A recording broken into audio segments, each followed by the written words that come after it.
I never imagined a single text message could tilt my entire world off its axis. It showed up on my phone at 9:17 p.m., short but devastating. Going with my ex. I stared at those words, my thumb hovering over the screen, wanting to respond but having no idea what I could possibly say to patch a wound that was already open. My name is Daniel, and Rachel and I had been together for almost 4 years. We shared an apartment, vacations, and those late-night talks that stretch until dawn. I always believed our connection was unbreakable, but that text felt like someone had sliced through everything we had stitched together. Rachel was always the spontaneous one, the kind of woman who could turn a boring Tuesday into something memorable. I loved that about her. But lately, that spontaneity had started feeling more like unpredictability. Over the last few months, she pulled away. She dodged conversations about our future, seemed detached when we were together, and checked her phone with this secretive spark in her eyes. I brushed it off at first, convincing myself I was being dramatic. I believed trust meant giving her space, not questioning every little shift. But that message wasn't a shift. It was a statement. A choice. She told me she was going to meet her ex, and didn't even wait for my reply. And the follow-up, "Don't worry, I won't be there," wasn't comforting at all. It sliced right through me. I imagined them laughing the way we used to, touching the way she hadn't touched me in weeks, maybe months. My heart didn't explode with anger. It just quietly cracked, like a faucet dripping where you can't reach. I didn't answer her right away. I just sat on the edge of my couch, mentally replaying every odd change in her behavior. The canceled dinners, the hushed calls, the sudden outings with friends she never named. The pieces clicked together like a puzzle I hadn't wanted to see. My years in law enforcement had trained me to spot patterns. I wasn't overthinking. I was finally seeing clearly. Part of me wanted to confront her immediately, but the stronger part knew that would blur the truth. I needed clarity, real clarity, before I made any decision about the future. The next morning, I acted like nothing happened. Made coffee. Checked emails. Pretended the night before hadn't hit me like a freight train. Rachel walked into the kitchen wearing that flirty little smile she used whenever she tried to distract me. "Morning," she said, stretching like the world was perfectly fine. But the glimmer in her eyes told me she was waiting to see how I'd react. I didn't give her anything. No questions. No jealousy. No emotion she could twist into reassurance. I just nodded, grabbed my coffee, and left for work. In the car, I replayed her text message over and over, analyzing each part. Why her ex? Why now? Why without warning?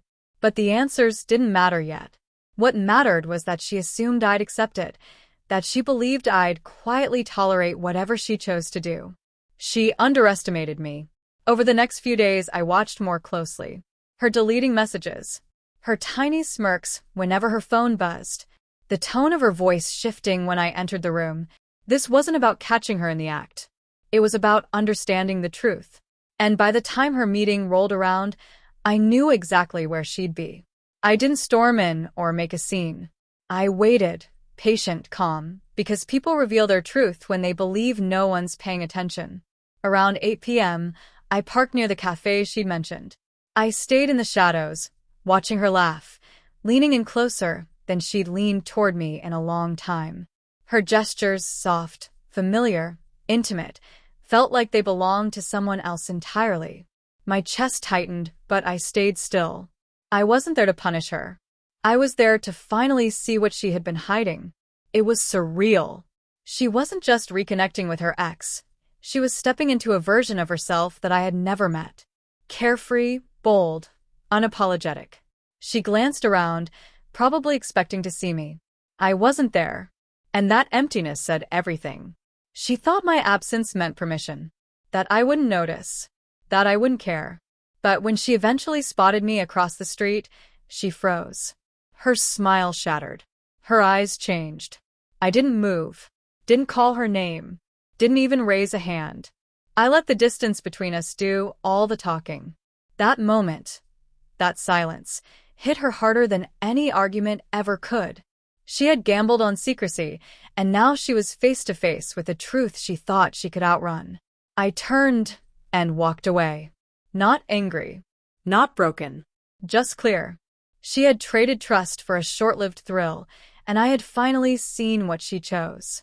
In the days that followed, she texted repeatedly, apologies, excuses, half-true explanations. It didn't mean anything. I just needed closure. I read them all, replied to none. Every message only reminded me that she'd checked out long before that night. I didn't need to tell her what I knew. The truth was enough. By the end of the week, I packed a small bag and stayed at a friend's place. I needed space, room to breathe, think, and separate what I felt from what I needed. And in that quiet space, I realized something important. Betrayal isn't always loud. Sometimes it's just a short text, a small lie repeated too often, a moment that finally shows you everything you'd been missing. A few weeks later, Rachel and I met to talk about the relationship. I didn't bring up the text or the cafe. I didn't relive the details. I simply told her I needed someone who valued my presence the way I valued theirs. She didn't argue. She didn't plead. She just nodded because she already knew. And that was the moment everything clicked into place. Walking away was harder than staying, but it was cleaner, calmer, and absolutely necessary. I didn't need revenge. I didn't need answers. I needed clarity. And keeping my dignity was the closure I never knew I needed.